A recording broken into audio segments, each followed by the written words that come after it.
On today's episode, how does poker, theme park annual passes, and travel rewards all fold in to being functional with numbers? Welcome to the ultimate crowdsourced personal finance show. This is Choose FI. You're listening to Choose FI Radio.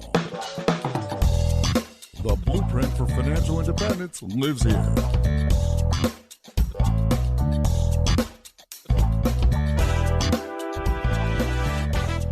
If you're looking to unlock the secrets to financial independence and early retirement, you're in the right place. Stay tuned and join a community of like-minded people who are getting off the hamster wheel and taking control of their lives in the pursuit of financial independence. Choose FI, your home for financial independence online.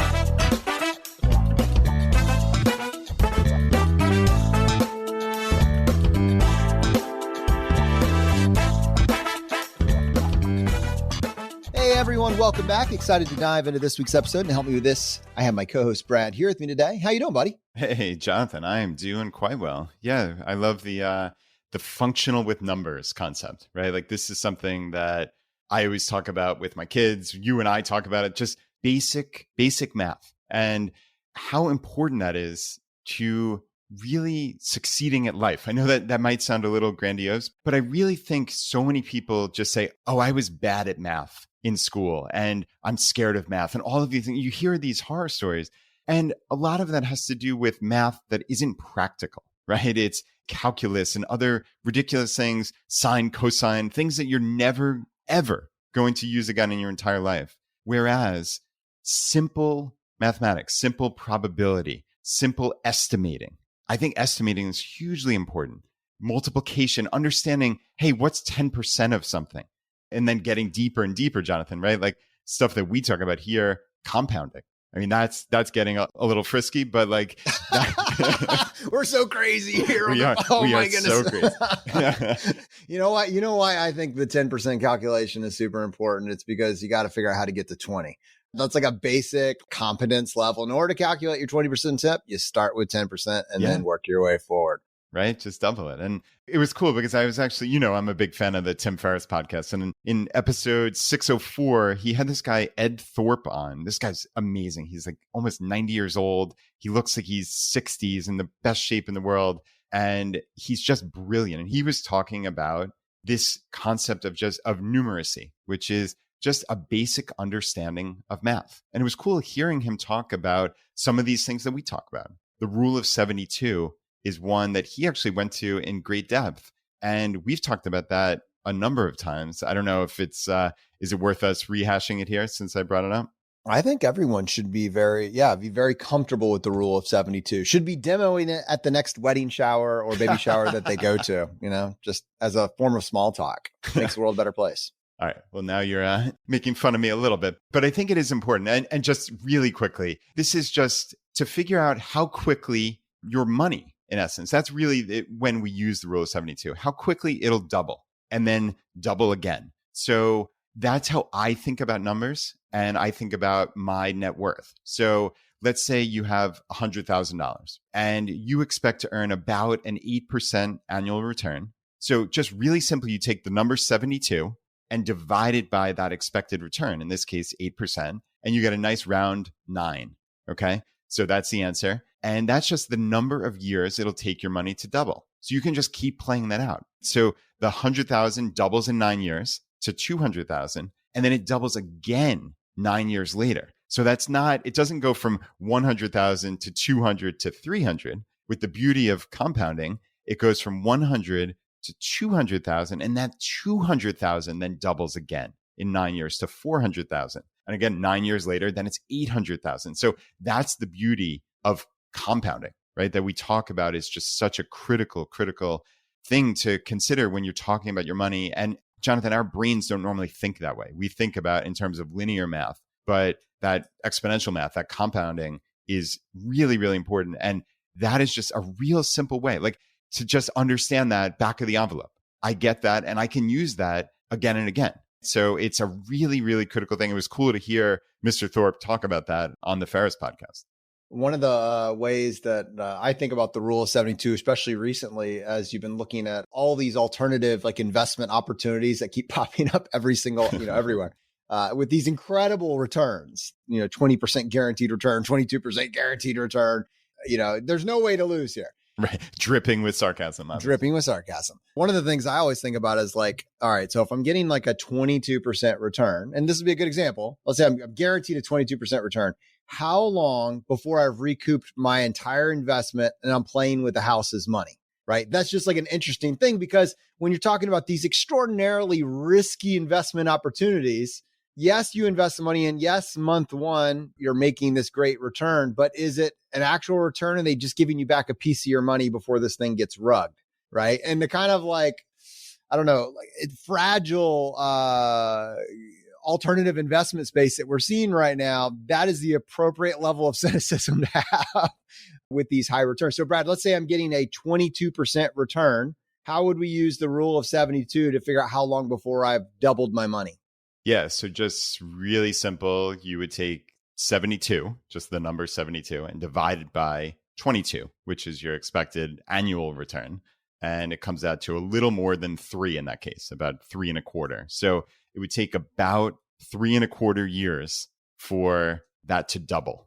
So yeah, I mean, Jonathan, when you're talking about a guaranteed, again, sarcasm dripping as much as humanly possible, guaranteed 22% return, it is hard to imagine an investment that is going to, if that were me, I would run for the hills and wouldn't put my money in, because I can't imagine something like that is going to be guaranteed for more than 3 years. But obviously, let the buyer beware, right? In your case, if that's something you're seeing, but I don't think that's something you would feel good with, as opposed to, hey, if this is going to double in 2 months, okay, again, that sounds absurd, but that's maybe a judge. Is this thing gonna last 2 months? That's a different timeline than almost 40 months, right? And again, we're talking hypothetical, made up examples here, but you have to judge that timeline. But this is like the creative ways that you can flex the power of the rule of 72. I mean, you can use it for future value calculations. You can also use it to say, hey, until I've doubled my money, and I've taken that money out of this risky investment, and basically I'm just getting paid back my money. I haven't made anything.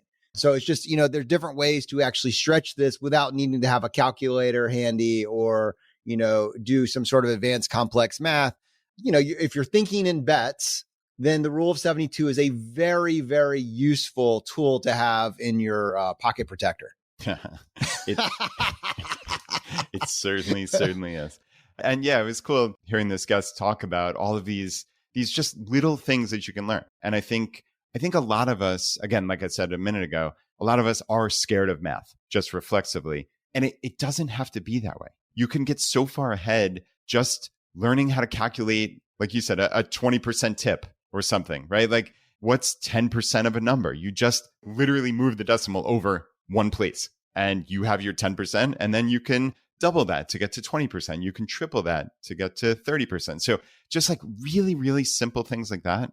I find, even though I have always thought of myself as pretty good with math, and I understand that I guess I have a little more fluency, I don't think I have any high level math in my head anymore from high school. Like, I don't think I'm good at math because of that. I think I'm just good at math because I remember just simple things. Like, Jonathan, as ridiculous as this sounds, like the multiplication tables from when I was a kid, just knowing how to do that kind of stuff and trying to do it in your head just a little bit, just simple stuff, as opposed to constantly relying on a calculator. I think that's one of the biggest issues, is we all just say, I can do this on my phone. I can do this on a calculator. Sometimes it really benefits you to just do it in your head. And I know this, I'm sounding like the wonky pocket protector guy, but I genuinely think it's important. Well, and I'd stretch that a little bit, although I think there's maybe some value to knowing that 12 times 12 is 144. Flex here. No, but I think actually I don't have a problem with the calculator. I personally, I used to just like write it out, and I would use the calculator as an assist to kind of think. One additional reason to be able to use the rule of 72 and to understand and appreciate compound interest generally is to be able to decide where you're putting your resources, right? Like, I could spend, going back to this example, we've talked about the functional utility of a fork, right? Like, I could spend any amount of money and purchase, for example, a car of any value, a house of any value, this thing of any value.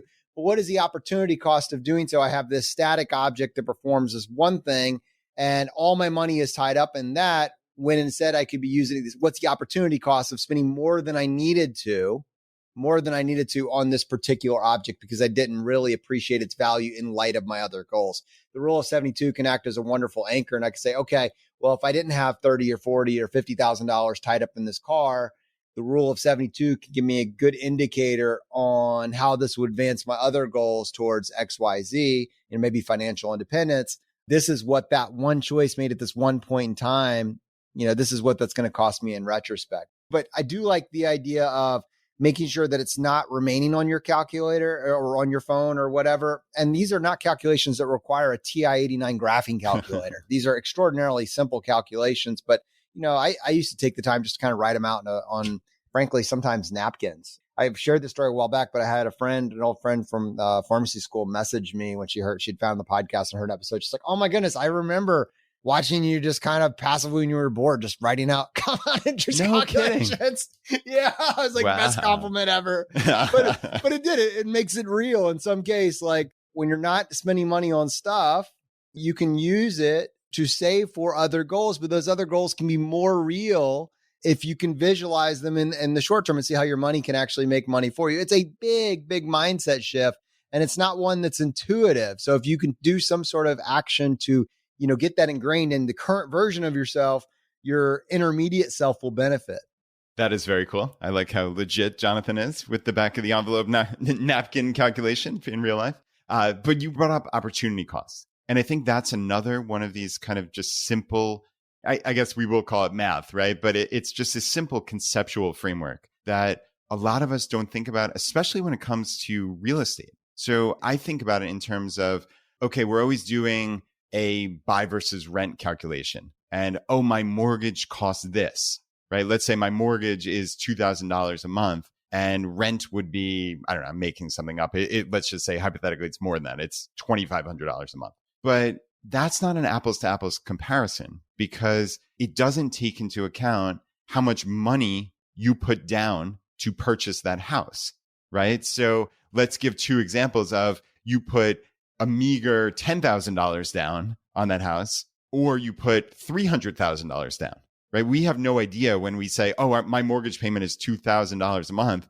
You have no idea what the fact pattern of somebody else's life is. Did they put $300,000 down on it, or did they put 10 grand down? And the reason why that's so critical to our understanding of financial independence and this concept of opportunity cost is, hey, what would you have done with that money otherwise? Right? Because that money wouldn't sit under a mattress. That money would be invested. So it has to be included in that calculation of, in this case, and I'm just using this as an example, this buy versus rent, but this is applicable in virtually anything. So in that case, Jonathan, you would expect, hey, if you invested $10,000, and again, we always use this 8% annual return, expected annual return. We obviously don't think that is a guaranteed thing by any means, and it's not a smooth, straight line return. Clearly, we see bear markets. We see years like this year where there's a high probability the market's going to be down. We see some years where the market's up 30%. So we just look at that over a long enough time period. That's the rough number we use. So 8%.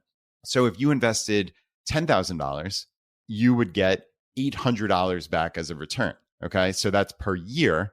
And then divide that by 12 and you're at a little under $70 a month, right? So that doesn't really move the needle very much on our calculation. If we said that actual cost to you would be the $2,000 rent plus this rough $70 that you would have earned on that money otherwise. Okay. So no big deal. That still comes up good for the buying scenario. But again, in my hypothetical of you put $300,000 down and that money is just sitting in equity, this quote unquote equity in your house, doing nothing, you can't invest it.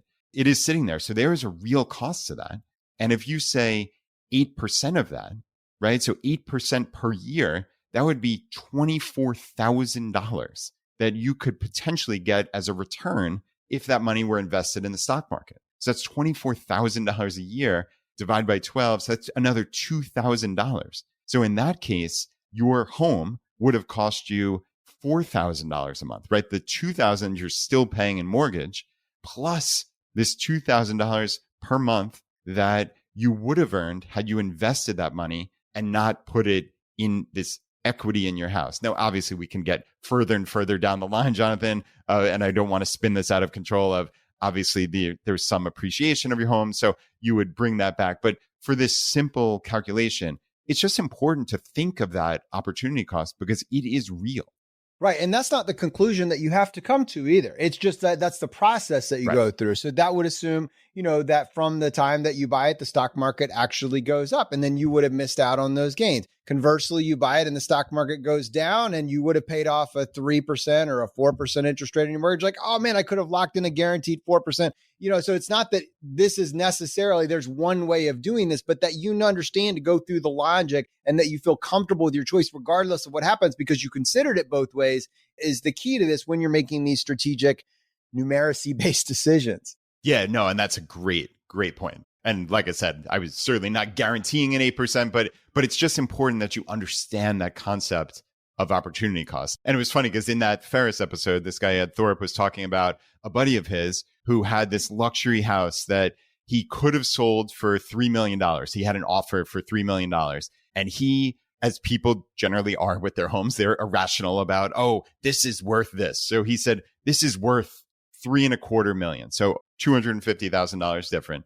And come hell or high water, he was going to hold out for that $3.25 million. Okay. So it took him, according to this story, it took him almost 20 years to get that number, but he got his number, right? But so he got that extra $250,000. But Jonathan, obviously from the laugh, like, what did he give up? If he'd invested that, there's a real chance that doubles at least twice. Right. So we're saying there's a $250,000 that he's waiting 20 years for, but he could have had the $3 million working for him, and had that entire window, and that money would have been incredibly easy to make up without potentially he wanted to move. There's a reason he wanted to move. The only reason he stayed is that he's a very stubborn dude. Very stubborn dude. And yeah, right. According to our, hey, this probably is going to double every 9 years, give or take, that would have turned into $12 million. So he gave up the opportunity cost of $9 million just to get that $250,000 back. But I think that actually speaks to your time horizon as well. So like in the example you gave, with a long enough time horizon, we have basically all of recorded stock market history to say over, a 40-year window, 100% of the time, the stock market has made money in real dollars. So that means inflation adjusted dollars. So, there's an interest rate that's associated, or there's a rate that's associated with that. Inflation may have been at 1%, 2%, 5%, but in inflation adjusted dollars, including the 1980s, the stock market has made real money. That's incredible. So, whatever happened in year 1 or year 2 or year 3, you could pick the absolute worst date. You invested at the top of the worst date possible, fast forward 40 years, and you've made money in real dollars, inflation adjusted dollars. It still blows my mind that someone that invested at the absolute top going into COVID right now is still 25% up or more beyond where they were if they invested at the top right before we went into March of 2020. I think it was and I'd have to go check the highs, but it still blows my mind that you are still massively positive. And that's if you invested, you're saying in like a S&P, in an index fund, right? Yeah, in like an S&P 500 or in a broad market fund. Yeah, that's fascinating. It's so interesting thinking about these, again, just like these quote unquote simple concepts, but these profoundly important concepts. Just a couple of minutes ago, you mentioned thinking in bets, right? And we had Annie Duke, the famous pro poker player, on the podcast a couple of years back. And she presents all of these concepts. And one is resulting, which we've talked about so many times on the show in terms of you should not look at the result of a decision and then say, based on whether that was a good or bad result, whether it was a good or bad decision. Because sometimes if you play poker and you understand that you can make the right decision and it can turn out poorly just based on simple probability, right? You can go in with the best possible hand and some percentage of the time you may lose. Now, does that mean it was the wrong decision to put all your money in potentially on that hand? No, it doesn't. But in individual circumstances, you may lose because that's just the way the world works. That's the way probability works. But over a long enough timeline, and had you made that decision 1,000 times, as they say, is it going to have positive expected value? And that's kind of another slightly more advanced concept, but an equally critical one of, hey, sometimes things work out well, sometimes things work out poorly, but over a long enough timeline, if I kept making this decision over and over again, is it going to come up to the positive for me? And if you keep making hundreds and thousands of those positive EV decisions over a lifetime, you're going to have a pretty good lifetime, Jonathan. Hey, this is Andrew from the Choose FI team. I hope you're enjoying the show. We're going to get right back to it after these quick messages.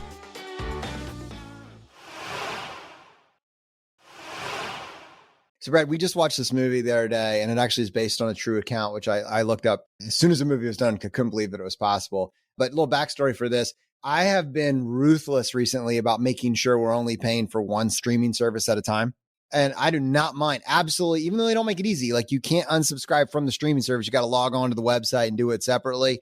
I have been ruthless about purging the 2 or 3 that we're not using at any given point. So, Amazon Prime, we have a general Amazon Prime account. So that one just kind of stays steady. But the other big ones out there are Netflix, HBO Max. I'm sure there's others, maybe Hulu, Disney Plus, Hulu. Disney Plus, yeah, and Paramount. So I finished Stranger Things a while back and I canceled Netflix. And then we moved over to HBO and we were watching some show and we just come to the end of that. And, I went ahead and canceled HBO. And by the way, everybody, just so you know, when you go to cancel HBO Max, they hit me with a special offer. They said, hey, if you want to stay for the next 3 months, we'll give you 50% off. And I said, nope, I feel strongly about this. I'm sticking with it. But for those of you that are trying to get a better deal, take it and run, right? I think there's some money to be saved there. There's no downside. Anyways, little hack. Moving forward, canceled Netflix, HBO Max, moved to Paramount. When we got to Paramount, there was a new movie showing called Jerry and Marge Go Large. Okay. This was a shockingly feel-good movie. The context for this is that there is this guy working on the Kellogg's line factory, and he's just really good with numbers. He's being let go, and he's having a little bit of an identity crisis with this idea of going into his golden years, which for me was just appealing at so many levels. But as it happens, he notices he gets entered. He's never done the lottery before, but he hears someone talking about it, and he takes the time to look at the back of the card and see like the expected chances of winning, and he notices a flaw in the logic. And he said, oh my goodness, the odds are actually tilted in your favor. And so he tests it the first time and he loses, which is what we would have all expected, right? Except that he realized that is exactly what you said. It's tilted in your favor. It's not a guaranteed. So he tested again. And sure enough, like he starts winning predictably. This is based on a true story. And it's because he had this numeracy and he saw the opportunities that were actually here. And you can look, I don't want to say anymore because I don't want to give this away. I think everybody would get a kick out of watching this movie. It's a great movie. Not encouraging to play the lottery though. Having said that. Yeah, let's be clear. But still, I think this movie would be, you'll enjoy watching it. The key there though, being like having a basic understanding of these numbers allows you to identify opportunities and know when to lean in more aggressively. It does not mean that every single time you try something, you're going to win because there is, an intersection of luck and chance with all of these. But if you have a better decision-making framework, if you have a better comprehension of the numbers, you're going to have a much better chance of turning, an opportunity into a base hit and sometimes into a home run. Yeah, you're right. And it's about the sample size. Right. It's about the sample size. That's exactly it. I'm glad you nailed that. I was looking for that word 30 seconds ago. Yeah. Small sample size. It's funny. I say that so often in the house that my kids now jokingly call it a triple S. So I swear, Jonathan, I say this so often because things over one or two instances, it's a small sample size and it doesn't have any bearing on, hey, is this really what's going to happen over the only timeline that matters, which is long term. Right? That's how we think in the FI community. I think the only timeline that matters in terms of success in life, in my estimation, is long-term. So that, again, you look at this positive expected value. You look at the concepts behind poker of hundreds and thousands and tens of thousands of hands. And think about even, Jonathan, like the house in blackjack, the casino, the house. They only have a small little percentage advantage. So what that means is you could walk into a casino in Vegas and win a bunch of money. And that's fine. You feel great. You come back, you tell all your friends about it. But who's going to win over a long sample size? The house is going to win because they have an advantage over hundreds of thousands and millions of hands. You might have a slight luck over a small sample size, over a couple hands or tens of hands or 100 hands, whatever it is, but over a long enough timeline, they are going to win. That's really this concept of how you think through decision making and positive expected value. You know, Brett, it's always so funny to me, that blackjack example, because it's documented that the odds are in the house's favor, but you can tilt the odds in your favor, you know, if you are a card counter. And it's not necessarily illegal it's not illegal to be a card counter, but if you win too much, too often, the casinos will eject you because you're not their target market. It's everyone that can't card count, right? It's not illegal to tilt the odds in your favor. It's just the casino don't want people that have the odds tilted in their favor to be playing at their tables. Please go down the street. And so card counters typically win small, win often, and then go around all the different casinos, you know, creating a living that way. And it's a pretty long, grueling way, you know, to do it, but it can be done. It's just not most of us. So that's like an interesting way of like thinking about this. How can we tilt the odds in our favor?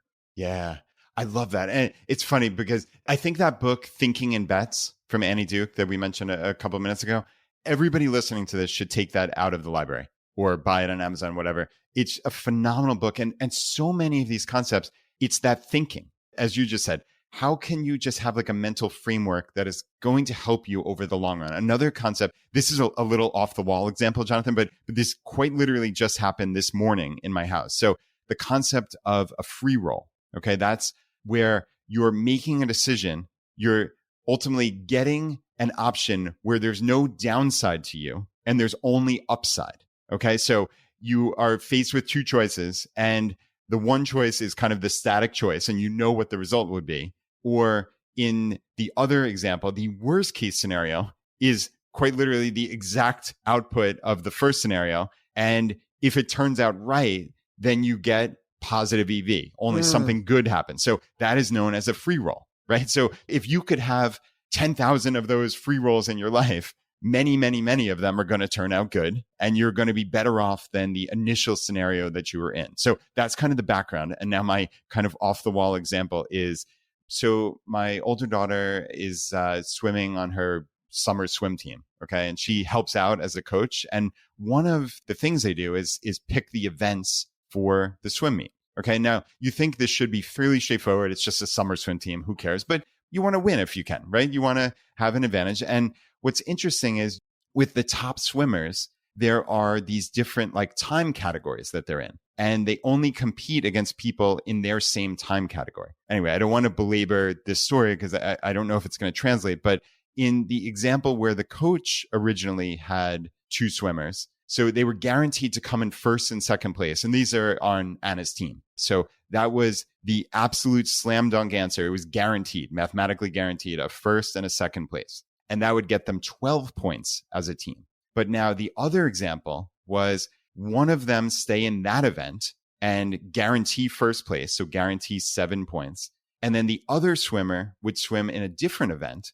And the worst scenario is that they would come in second. Okay, so again, that apples to apples, that was the 12 points. But if the other team didn't put their swimmer in that event, then our team swimmer was guaranteed first. So that would be a free roll because worst case scenario is they're in the exact same situation point wise for the team, which is all that matters, the team winning, as how the coach had it originally. But my daughter looked at this and said, oh, and she didn't have the words for this, but we have a free roll, really. We have a situation where if she saw this, she saw it.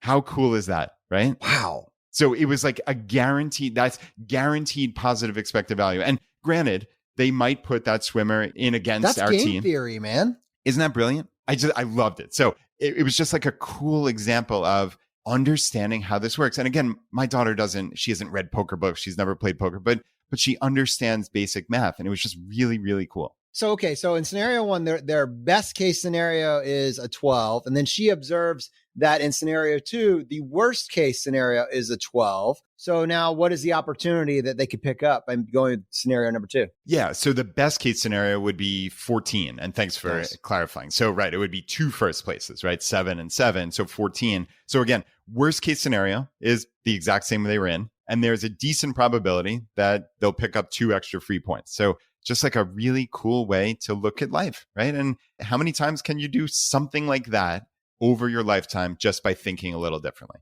I love that. How can you increase the odds of success?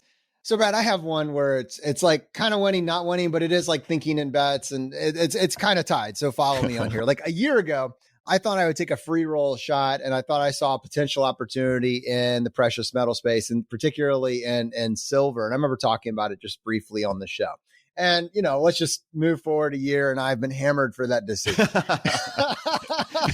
Try to outsmart the market, Jonathan. Yep. But having said that, if you think longer, I don't think in terms of short timelines. And also I take advice from Frank, and the time to reassess your strategy is not, when things are down generally. You need to ride things out for a longer timeline. So I'm fine with that. But just, to whatever the word mea culpa on here, or to say, yeah, I thought I read an opportunity and I have been humbled.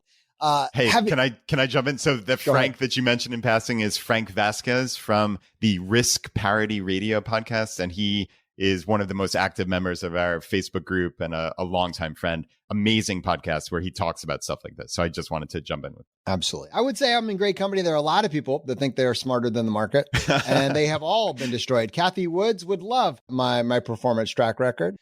And I would say there's many other advanced strategies where, everybody continues to be humbled by the simple path of wealth. I would even go so far as to say that, like right now, I was looking at this recently, I think even bonds are performing worse than stocks at the moment, if you have a broad market index fund. So I am in a very populated company.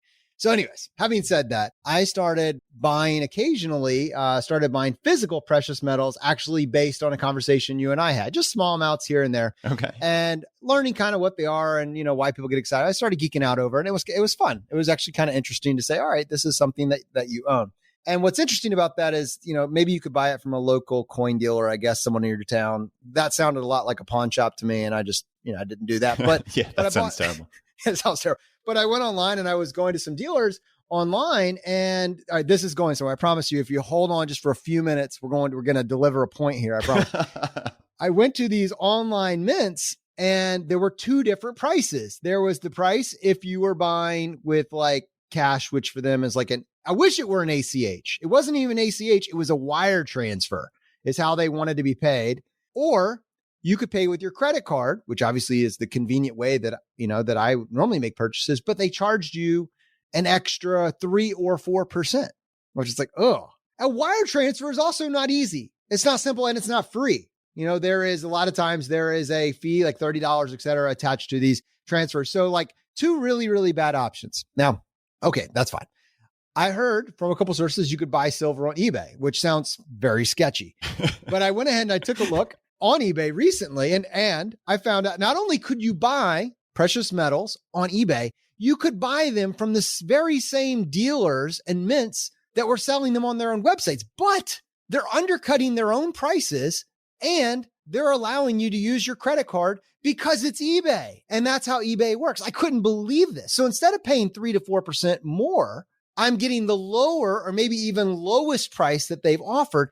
And because it's going on your credit card, you're getting your travel rewards along with it. So that's like an 8% swing. Imagine being able to save money. Because let's be clear, whether it's a good investment or bad, it is an investment.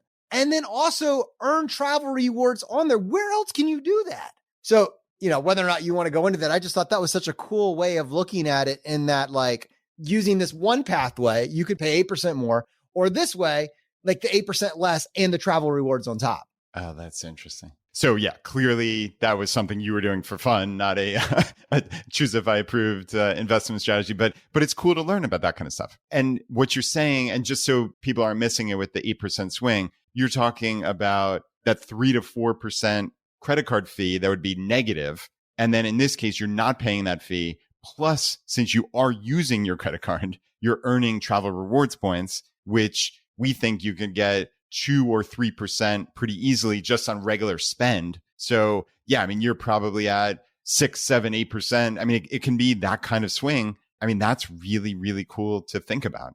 Yeah, full disclosure, anytime I've ever mentioned silver out loud to anyone else, I've always regretted it. It's not. It's it has been just keep it simple, my friends. Maybe one day I will be rewarded. Oh, goodness. I think about there's people that had this same idea back in like 2009, 2010, and you mentioned silver to them right now, and they're like, yeah. If our good buddy JL Collins is listening to this, I'm sure shaking his head. But yeah, it's interesting. You talk about those extra fees for paying with credit card and different prices that you see different places. I actually have just a couple random examples of that. I was in one of the local Richmond breweries here. Is the biggest one is called Hardywood, and it's interesting in that there's a price to purchase one of their like 4 packs of beer, the large pint-sized beers in the brewery. And I think it was like, I want to say off the top of my head, it was like $16 or something, which is fairly expensive, right? For 4 beers. But then if you go to Costco for the exact same item, it's $2 cheaper. So I might be getting the exact price slightly wrong, but let's say $16 to $14. It was very, very close to that. So you're literally in the brewery and they're charging you a premium versus, hey, if you were just shopping at Costco, it's $2 cheaper. So I'm not 100% sure I understand the psychology of that. And I certainly, when you talk about psychology, that whole thing of charging your customers extra to pay with a credit card, I think just from like a business perspective, and this is the way my crazy mind works, Jonathan, so bear with me here. Hopefully this is actually valuable. But like I think about in terms of like a small business owner. And I know in 2022, the vast majority of my customers are paying with a credit card. I don't have an exact percentage. Obviously, I'd be making it up to say anything, but I think it's fairly safe to say the vast majority are paying with a credit card. So that's my customer, right? And to kind of walk in, let them see a price, go to the checkout counter, and then get charged a 3% premium for just paying the way that most people are paying seems like a terrible decision in terms of just the psychology of business, right? Now they have to make 2 decisions. Right. They have to make 2 decisions and you are literally setting them up to lose with the standard decision, right? So they're just walking in and transacting business the way they normally do, and you're making them lose. As opposed to, I think, the psychology of giving a win to somebody paying cash is vastly preferable. So listen, I understand there's a cost to the credit card. Build that into your price. Okay. So if you think or know the vast majority of your customers are going to be paying with a credit card, make that the price. So they're not penalized. And then in the small tech, say, ask about a cash discount. Yeah. Give the 3% cash discount. And then those people feel like they're winning. Everybody's happy there. You have the people who are paying with credit card like normal, they're paying the price. And the people who are paying cash get a little discount, as opposed to the only people that are winning in the other scenario are the people paying cash, because everybody else feels aggrieved because you just charge them extra to transact like normal people do in 2022. That is a great marketing tip that you are 100% right about. That is unreal how you just feel begrudgingly like you're losing. So you have to really want the product to take the next step. If this is one of many, like that small change in language where it's just the price, you're ready to pay it. And then you have this tiny, almost like this secret hideaway, like, hey, for cash buyers, we do offer a cash discount and you can go here for more information on that. Now it feels like they're getting away with the hack. They're getting away with a little off ramp, and they intuitively understand that, but they're opting into that second choice, which is to save money and find out more. That's a nice little pivot there that would probably be beneficial for some of the entrepreneurs that can handle payments that way, via ACH transfer or cash, et cetera. Right. And just set up win-wins, right? Just look for those little ways to set up win-wins. And it's a simple and subtle thing, but life and success is at the margins. It's with those simple, subtle things. So look for them. And I think that's been the story, Jonathan, of this whole episode, is like, look for these little ways to just kind of like win at life by just thinking that tiny little bit differently. And I actually have one final example, and it's actually with an amusement park. So we have Busch Gardens Williamsburg here about an hour from our house. And this is really one of the best amusement parks in the whole country outside of Orlando. And it's interesting because, so my daughter, Anna, she just went on her middle school band trip. Okay. So she was deathly afraid of rides before going on this trip, like deathly afraid. And her friends kind of tricked her into going on a roller coaster. I approve of these methods. In the best possible way, tricked her. And she loved it. It was like, that was the first day of the rest of her life, basically. The kid is hooked. I mean, she now is like diving into like the physics of roller coasters. It's like, she's amazing. The kid is amazing. And she has, spent a ton of time just like learning all about roller coasters. So the long story short is we wound up then going back as a family, and I looked into the pricing of the tickets, and man, do they make that complicated. I looked at it for probably 45 minutes and I was just like so annoyed, but it wound up that buying a season pass, I think it wound up being $10 more per ticket than just buying a single day pass, because the single day passes are absurdly expensive. Now, I was taking a calculated bet there, but the downside was tiny. The downside was $10 extra. If we only went that one time, I would have thrown away $40 for the family. But if we went back, which I had a reasonably high degree of certainty that we would, it would make up for it and more, right? The break-even point was that second time. So we have actually been 7 times in the last 2 months. Wow, which man. is awesome. But so that in of itself is not revolutionary. But the way that we've looked at it a little bit differently is kind of like the 80-20 analysis. It's the FI analysis. How can I live the same life as everybody else, but just make a couple little small decisions that enable me to win? All right. And the very simple way that we've done this is we only go for 2.5 hours each time. Okay. Whereas most people go for an entire day, they go for 10, 11 hours. They're miserable at the end of it. It's brutally hot here in Virginia, the heat of the summer. And sure, you went on some rides, but you're pretty miserable, right? Whereas if you get there a little bit early, the park opens at 10. And this is obviously a silly example, Jonathan, but it's an example of thinking differently, right? So the park opens at 10. We get there at 9:45. We're just about first on line. And we run to the brand new ride, the brand new roller coaster that's there. We get on the first car, and then we're literally going through the park as they open additional sections. So we're always the first one there. So we just went this past Sunday, and we were able to go on 13 rides. Oh my goodness. In 2.5 hours. And That's left. like a full day for us at It is most literally, parks. right? Most people, if you showed up when we were leaving, right? You show up at 12 o'clock or 12:30, when literally hundreds and hundreds of people are streaming in. We're the only people waltzing out.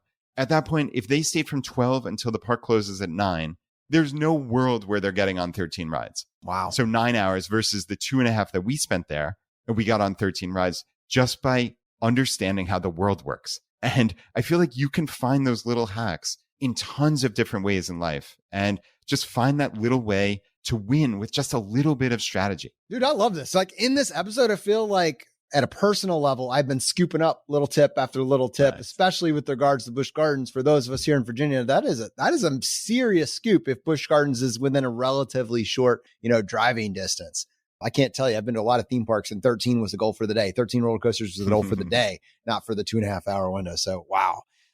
Between that and the HBO Max, how much more value can you expect from a podcast in 45 minutes? To everyone listening to this, you really, really should be on our newsletter. Brad writes it every week. You can find it at chooseafy.com/subscribe. It's a once a week newsletter, which includes wins from the community, life tips, life hacks, saving tips, and just basically an update on what is going on inside the financial independence community. I think it'll be a value to your life. Go to chooseafy.com/subscribe. And I got to say, Brad, you're doing a great job on the Twitter account too. It is I've really been impressed with how you've put it together. And just for everybody out there, you can follow Brad at Brad ChooseFI. At Brad ChooseFI is the handle. Thanks, buddy. I appreciate it. You're welcome. All right, my friends, we got more. I started taking notes. We have a second episode right on the backside of this. We'll see you next week as we continue to go down the road less traveled.